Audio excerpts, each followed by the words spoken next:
right, welcome to 33 Days of Love series. I'm your host, Bill Hargenrader, co-author of the upcoming book, Love, Forgive, Never Give Up.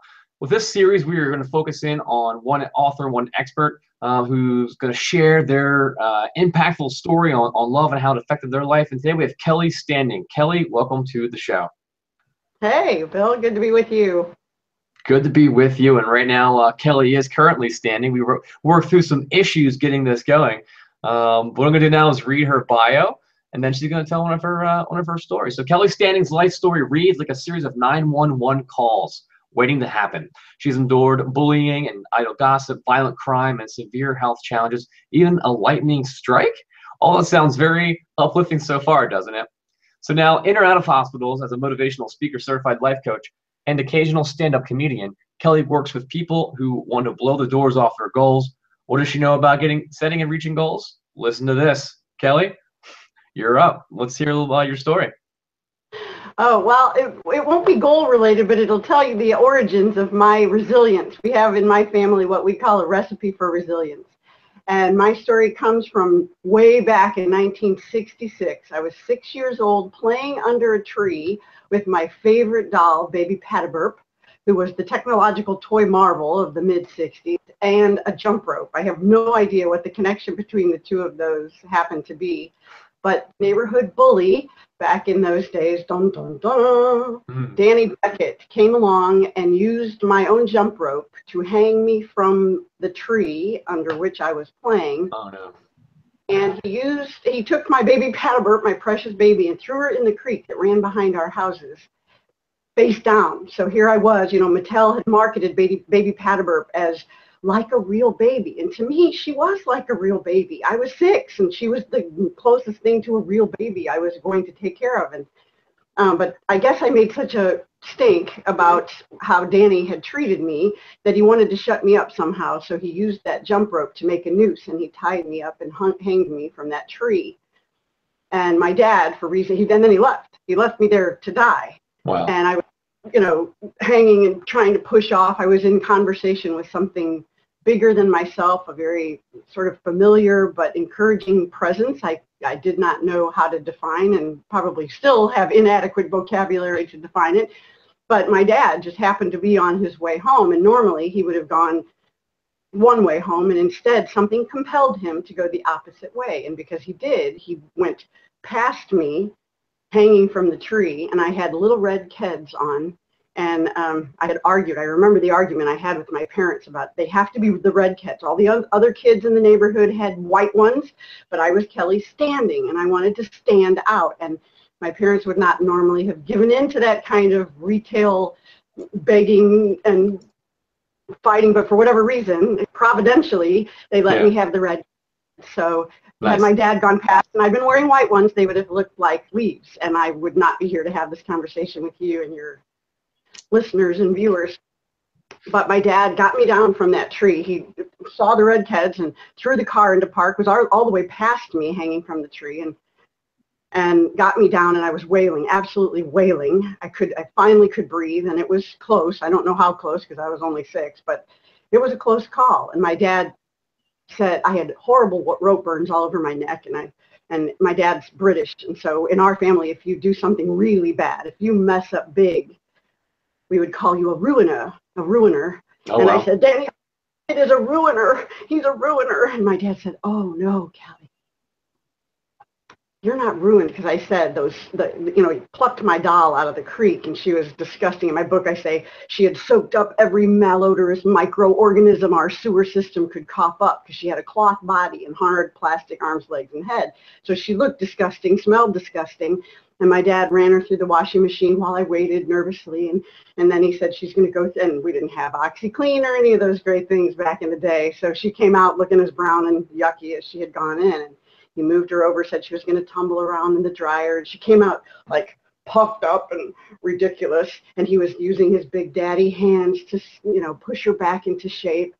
And he said, I was saying, he's a ruiner, Daddy. He's a ruiner. He ruined Baby Patterburp. And he ruined me. Look, I look terrible. And he said, oh, no, Kelly. You're the luckiest little girl on the block. Your scars make you more beautiful, not less so. your scars tell your story. And I was like, whoa, well played, Dad. That's pretty brilliant. You know? And then he says, and I bought, my dad was a salesman, so I was buying what his salesmanship that day in a big way. And it lasted for about 30 seconds until I said, no, wait a minute.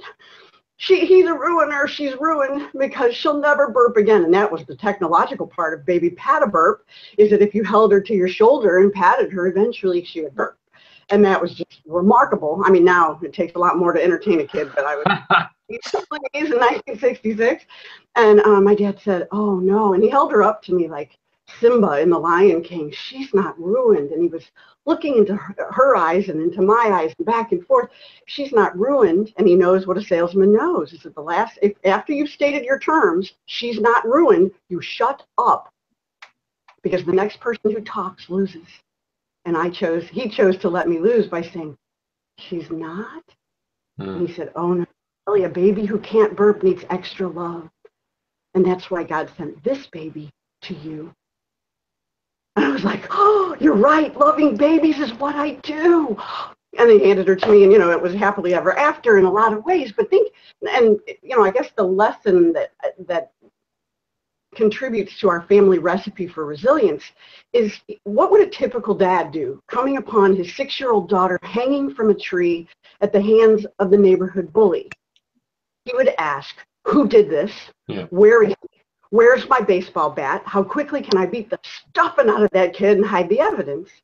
Right? That's our natural human instinct. And instead, the love that my dad brought, not just for me, but for himself, it was self-love. Who am I? Who do I want to be? I'm going to love myself enough to slow down when emotions come charging in at me that I don't want, like anger and rage and disbelief, and I'm going to ask a better question. So instead of who did this, where is he, my dad chose to ask a better question, which is, how will my daughter remember this? Will she see herself as a victim with a bully waiting behind every tree to string her up by her neck, and see her dad as hell-bent on revenge? Or will she see herself as empowered, able to handle anything life throws at her, and see her dad as a level-headed hero? You know, and that way, in that moment, he decided to ask a better question. I love it. So, yeah, and it's true for everything we want to do. Any goal you want to set, any love you want to share, any light you want to shine, if what you want isn't coming your way, I'm willing to bet you're asking the wrong question about it. Like, why me instead of why not me? Or do these pants make my behind look big? No, it's not it. Or we tend to think, who can I blame for this? Whose fault is this? Instead of, how can I salvage this situation? Good here. I've written down, I've been taking notes the whole time here. The big thing is ask a better question, right? But then it's what precedes that. It's love myself enough to slow down to ask a better question. Exactly. How can we use that, not as a 6-year-old daughter, maybe somebody in their 30s, in their 60s, in their 50s. What's some way that we can put that into play every day, you think? I do. The way I still use it at age 56 is I call it a new review. At the end of every day, I review every exchange I had with anyone. So you're on my list tonight, Bill. I'll be thinking about you as my head. Awesome. And I ask myself, was I the person I wanted to be in that encounter? And if the answer is yes, woohoo, yay. And if the answer is no, woohoo, yay, because it's not about shaming and blaming. It's about remembering who I mean to be in every situation. And that's really good advice. Review, ask better questions, ask yourself, what's my next right step? Yeah, I love it. No, this is great. And we're keeping these interviews short. I'm sure we'll have you back for another interview, Kelly, but we're gonna wrap this one up. I appreciate your resilience even on this call. Thanks so much for coming to our series. Well, thank you. Thanks, Bill. It was great getting to know you, and I have no idea how this will work out, but glad to be part of your project. Awesome. Thank you so much for everybody watching this. Really appreciate your time. Look for love yourself enough to slow down and ask better questions and review how you're acting at the end of the day, and find a way to live more into your better self. For those of you watching, this 33-day love series is part of a book launch for crowdfunding campaign for Love, Forgive, Never Give Up. So go to loveforgivenevergiveup.com, check that out, and we'll see you all on the next video. Thank you, Kelly. Bye.